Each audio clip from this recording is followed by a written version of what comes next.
First question is, what is the best advice you've ever heard or received? Finding what you really enjoy doing, and hopefully there's some job that has that, as opposed to what jobs pay well or other people push you to. If you're doing something you really enjoy, that's hard to beat.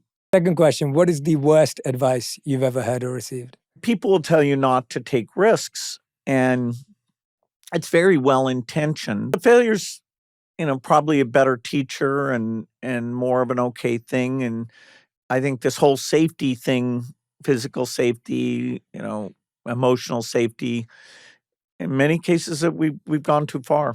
Yeah. Did dropping out at that time feel like a big risk? No, it No, didn't. not even. The first time I felt it was when I was hiring people who moved their family and they had kids. And I was like, if I can't pay this guy his check, this is rude. He's got a real problem. And I'm kind of implicitly promising him, I've got this thing figured out. So that scared me. Yeah.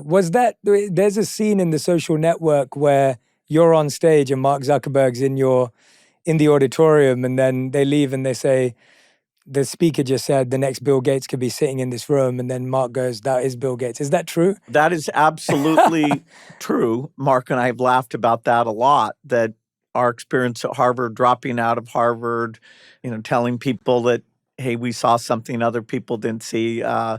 Very, very similar.